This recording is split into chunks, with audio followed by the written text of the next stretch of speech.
Kesalahan ini bikin istri kamu jadi selingkuh. Perhatikan, kalau saudara punya taman, indah, banyak bunganya, warna-warni, tetapi Anda diamkan, Anda biarin, tidak Anda rawat selama 1 tahun, bahkan mungkin lebih, taman tadi akan rusak. Bunganya akan mungkin layu, atau makin banyak rumput-rumput di sana. Nah, kalau di sebelahnya ada taman yang sering disiram, otomatis taman yang Anda punya itu akan menyerap air dari taman yang di sebelah. Artinya apa? Dia jadi ketergantungan dengan taman yang di sebelah. Sama, kalau istrimu Anda biarin, Anda cuekin, engkau diam 1000 bahasa, bahkan tidak ada keharmonisan di sana, tidak ada kata-kata maaf di sana, tidak ada saling mengampuni di sana, rumah tanggamu tidak akan bertahan lama. Ini bahaya sekali. Maka daripada itu kita akan belajar, kita akan bedah 3 kesalahan suami yang bikin taman itu jadi kering. Ada 3 kesalahan seorang suami yang membuat istri itu jadi selingkuh. Kita akan belajar yang pertama. Kesalahan yang pertama adalah diam 1000 bahasa. Nah, diam itu tidak hadir secara emosi. Anda mungkin di rumah tapi main HP. Orangnya di rumah tapi hatinya kemana-mana. Pegang HP, nonton bola, setelah itu tidur. Ngobrol sama istri cuman, aduh, kamu udah makan? Nggak pernah nanya, gimana perasaanmu hari ini? Nggak pernah nanya seperti begitu. Itu namanya suami, tapi rasa teman kos. Ini bahaya sekali. Hal-hal yang seperti ini yang membuat rumah tangga itu retak dan membuat istri jadi selingkuh. Karena suami, salah yang pertama adalah diam 1000 bahasa. Coba kita perhatikan dalam 1 Petrus 3 ayat yang ke-7, demikian bunyi firman Tuhan. Demikian juga kamu, hai suami-suami, hiduplah bijaksana dengan istrimu sebagai kaum yang lebih lemah. Hormatilah mereka. Perhatikan ya, kalau suami diam 1000 bahasa di rumah, tidak mau dengerin apa kata istri, tidak mau memperhatikan apa yang istri butuhkan, terlepas dari kemampuan, ini bicara terlepas dari kemampuan, tetapi engkau justru diam, bahkan menganggap istrimu itu tidak berguna, ini yang membuat keretakan dalam rumah tangga. Firman Tuhan dengan tegas dikatakan di sini, hormatilah istrimu sebagai kaum yang lebih lemah. Jadi istrimu itu bukan musuhmu, istrimu itu bukan bukan tandinganmu. Dia adalah seorang wanita yang lebih lemah daripada seorang pria. Maka firman Tuhan katakan di sini, hormatilah istrimu. Ini pesan penting. Kalau suami-suami tidak menghormati istrinya, inilah akar dari segala perbuatan yang tidak menyenangkan atau terjadinya perselingkuhan di luar sana. Suami diam, suami cuek, suami nggak peduli keadaan rumah tangga, nggak ada harmonisasi di sana.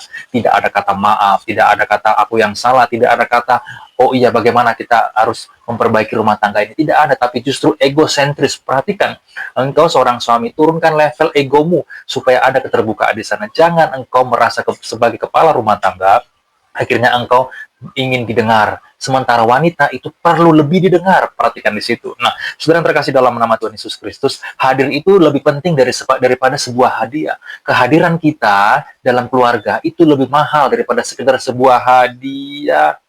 Iya. Jadi, hadiah itu tidak lebih penting daripada curhatan seorang istri. Didengar apa yang ingin dia sampaikan. Jangan justru dibungkam. Ini yang membuat istri itu berpindah haluan. Bahaya. Nah, jadi teman-teman yang terkasih, mendengarkan seorang istri itu sama saja kita mengasihi. Jadi tidak harus dengan bentuk hadiah yang mewah, tapi mendengarkan apa yang dia sampaikan, bagaimana keadaan rumah tangga, itu lebih daripada sekedar hadiah.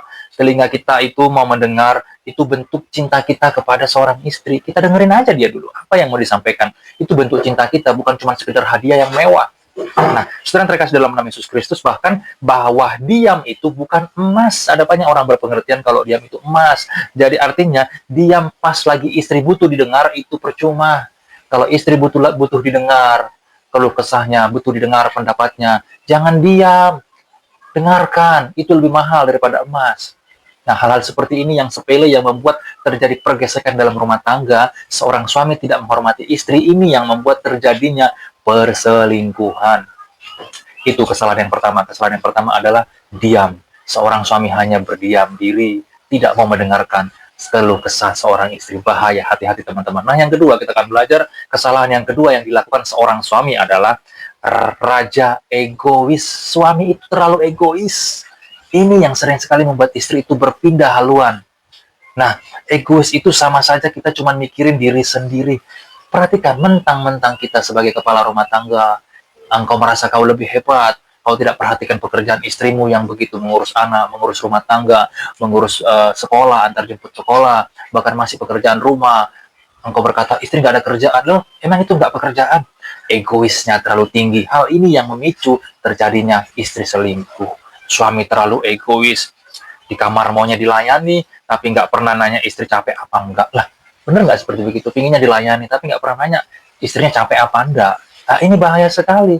Suami itu seperti begitu, pinginnya dilayani, tapi tidak pernah nanya istrinya capek apa enggak. Ini riskan sekali, teman-teman.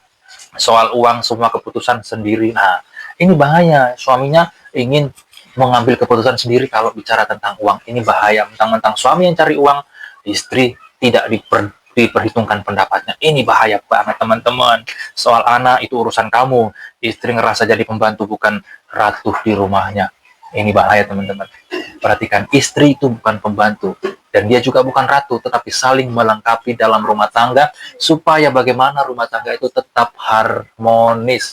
Saudara terkasih dalam nama Tuhan Yesus Kristus, coba kita baca dalam Filipi 2 ayat 4 berkata demikian, dan janganlah tiap-tiap orang hanya memperhatikan kepentingannya sendiri, tetapi kepentingan orang lain juga. Nah, jadi firman Tuhan sudah jelas. Jangan kepentingannya sendiri yang diutamakan, tetapi kebanyakan seorang suami raja egois, egosentris. Hanya kepentingan dirinya sendiri yang ingin diutamakan tanpa mendengarkan pendapat seorang istri. Ini yang buat salah paham. Kalau tidak segera diselesaikan, akibatnya akan fatal. Firman Tuhan sudah jelas. Sebagai seorang suami, jangan memikirkan kepentingannya sendiri. Ya, gak apa-apa. Aku yang punya duit, aku pingin ini, pingin itu. Tapi pendapat istri tidak dengarkan. Padahal pendapat istri kadang itu bisa saja suara daripada Tuhan. Wow, saudara terkasih dalam nama Tuhan Yesus Kristus, standar suami itu sama dengan Yesus. Dia basuh kaki murid bukan minta dipijitin. Itu standar suami. Ini apa? Sebagai seorang suami punya kerendahan hati, keterbukaan, tidak menang sendiri, tapi mau membasuh kaki istrinya. Itu sebagai contoh. Wow, luar biasa, teman-teman. Jadi itu kesalahan yang kedua. Suami sebagai seorang suami terlalu egois. Ini yang membuat terjadinya kesalahpahaman dan berujung kepada perselingkuhan. Nah, kan kadang-kadang suami itu pengennya dilayani dulu, pengennya begini-begini. Enggak seperti begitu. Nah, menang bareng, capek bareng, itu sama dengan pernikahan bukan perusahaan milik bumi. Artinya apa? Kita itu bareng-bareng menanggung persoalan dalam rumah tangga. Nah, itu yang paling penting. Nah, sekarang terkasih dalam nama Tuhan Yesus Kristus, firman Tuhan sudah sangat jelas. Jangan hanya kepentingan kita sendiri. Perhatikan kepentingan dalam rumah tangga, kepentingan anak, kepentingan istri. Karena kalau kita pikirkan, terjadi percekcokan dalam rumah tangga. Nah, yang ketiga, teman-teman, kesalahan suami yang ketiga adalah imam yang lalai. Nah, kesalahan yang ketiga ini yang membuat terjadinya istri berselingkuh adalah imam yang lalai, nggak bawa istri ke Tuhan. Ini, teman-teman, jadi seorang suami tanggung jawabnya itu besar, membawa seorang istri kepada Tuhan. Kalau engkau seorang suami, sebagai seorang imam, tidak membawa anak dan istrimu kepada Tuhan, dia justru liar di luar sana, inilah yang disebut kelalaian. Itulah yang berujung kepada perselingkuhan. Bahaya banget. Engkau sebagai seorang suami, perhatikan, anak dan istrimu, ajak mereka kepada Tuhan. Jangan justru istrimu yang ke gereja tapi kau tidak gereja. Inilah imam yang lalai, tidak mengajak anak dan istrinya ke gereja, tapi justru liar di luar sana. Ini yang terjadi perselingkuhan. Bahaya sekali, teman-teman. Jadi, itu paling fatal. Suami sibuk cari duit, tapi nggak pernah ngajak doa bareng. Nah, ini sibuk cari duit, tapi nggak pernah ngajak doa bareng. Nah, ini gimana jadi seorang imam seperti begitu? Ini nggak benar. Ini yang membuat pikiran istri penuh dengan hal-hal yang lain, dengan drakor, dengan chat-chat dengan teman-teman sosialitanya, bahkan dengan teman-temannya chat-chat yang nggak benar seperti begitu. Karena suami sibuk terlalu cari duit tanpa ada misbah, tanpa mengajak anak dan istrinya bersama-sama mencari Tuhan. Ini bahaya banget. Itu yang disebut kelalaian. Teman-teman yang terkasih dalam nama Yesus Kristus, nggak pernah buka Alkitab bareng. Nah, ini nggak pernah doa bareng, nggak pernah buka Alkitab bareng, nggak pernah sharing tentang Tuhan, sharing tentang kebenaran firman Tuhan, nggak pernah. Ini sebagai seorang suami lalai. Akhirnya istrinya yang diinput dalam pikirannya itu hal-hal yang negatif dari orang-orang yang di sekitar dia mungkin. Nah, ini bahaya banget. Nah, teman-teman yang terkasih, nah, pas ada badai, istrinya nggak punya fondasi, nah, disitulah justru terjadi hal yang tidak diinginkan. Begitu ada badai, istrinya tidak punya fondasi iman yang kuat, tetapi ada justru si hidung belang yang menggoda. Ini yang sangat bahaya. Maka engkau sebagai seorang suami, perhatikan kehidupan rumah tanggamu, adakan misbah doa, adakan kehidupan rohani yang betul-betul bertumbuh, doa bareng, sharing firman Tuhan bareng, cerita tentang Alkitab, bagaimana ya tentang Tuhan Yesus yang seperti A, seperti B. Kita bagaimana merefleksikan, menarik diri kita dalam kehidupan kita sehari-hari. Ada sharing firman Tuhan di sana, dikatakan dalam Ulangan, ceritakan firman Tuhan, baik duduk, baik berdiri, baik di jalan. Itu sebagai seorang suami. Supaya apa? Supaya istri dan anak kita punya fondasi yang kuat. Begitu ada badai, imannya kuat.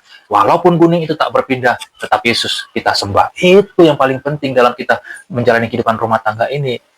Nah, saudara yang terkasih dalam nama Tuhan Yesus Kristus, rumah yang nggak dibangun di atas batu, karang, pas begitu ada angin kecil, akan hancur. Nah, itu, perhatikan ya, dalam 1 Timotius 5 ayat 8, tetapi jika seorang tidak memelihara anak saudaranya, apalagi seisi rumahnya, orang itu murtad. Wow, ternyata kalau kita tidak memelihara anak dan saudara kita, istri kita, kita dikatakan murtad, bukan berarti murtad langsung murtad, tetapi fondasi imannya tidak kuat, ini yang bisa berujung kepada meninggalkan Tuhan, bahkan meninggalkan suami. Bahaya banget teman-teman, hati-hati ya. Nah, pemimpin itu bukan bos. Pemimpin itu bukan bos. Seorang pemimpin bukan bos. Seorang kepala rumah tangga bukan bos. Jadi kita harus memposisikan kita sebagai seorang imam, memimpin kepada salib Kristus, bukan ke dompet, bukan kepada kehidupan materi. Tidak, perhatikan, kita pemimpin rumah tangga itu bukan bos. Kita imam dalam rumah tangga kita, membawa anak istri kita kepada hadirat Tuhan. Ini mahal dan harus kita lakukan supaya rumah tangga kita utuh. Kenapa? Karena ada fondasi iman yang kuat. Begitu ada masalah, kita tidak goyah. Rumah yang dibangun di atas batu karang tidak akan mudah runtuh. Itu teman-teman yang terkasih, kita harus perhatikan kebenaran firman Tuhan hari lepas hari, hidup kita diperbaharui, belajar terus dengan mengasihi Tuhan Yesus, kita semakin dikuatkan dan kita menjadi keluarga yang harmonis ya. Jadi kita itu sebagai seorang pemimpin perlu disebut sebagai seorang imam atau payung dalam rumah tangga. Kita itu payung rohani. Kalau ada pertanyaan dari anak, dari istri, kita belajar menerangkan dari kebenaran firman Tuhan. Maka suami, jangan malas belajar firman Tuhan, jangan malas ke gereja. Justru kebanyakan di gereja ibu-ibu. Nah, gimana kalau anak nanya kepada bapaknya, ternyata bapaknya nggak bisa jawab? Makanya seorang suami nang gereja, suami harus lebih beraktif ibadah daripada istri. Tapi harus aktif semuanya. Nah, begitu loh. Jadi kita itu sebagai seorang payung, pelindung. Begitu ada masalah, kita beri solusi, ada pertanyaan, kita beri jawaban. Kenapa? Kita dekat dengan Tuhan. Kita akan diberikan hikmat. Nah, karena kita seorang imam dalam rumah tangga, karena pernikahan itu sudah sudah direstui Tuhan, bahkan Tuhan akan hadir dalam rumah tangga kita. Itu perlu diperhatikan. Nah, surga diutamakan. Artinya apa? Ngapain kita kaya kalau istri kita nggak masuk surga? Bener nggak? Harta kan nggak ditinggal, nggak dibawa mati. Ngapain kita kaya raya, tapi kalau istri anak kita nggak dekat dengan Tuhan? Buat apa? Yang Tuhan inginkan, kita dengan isi rumah kita menyembah Tuhan. Itu yang paling mahal. Nah, ini perlu kita perhatikan. Kalau kita sudah bisa mengontrol ini, bahkan menjadi pelaku firman Tuhan, maka rumah tangga kita akan bahagia. Dan Tuhan dipermuliakan. Orang-orang di sekitar akan melihat, ini keluarga yang diberkati Tuhan. Harmonis, tidak ada yang ditutupi. Kelihatan wajahnya berseri. Ada harmonis yang begitu menonjol, ada kemuliaan Tuhan.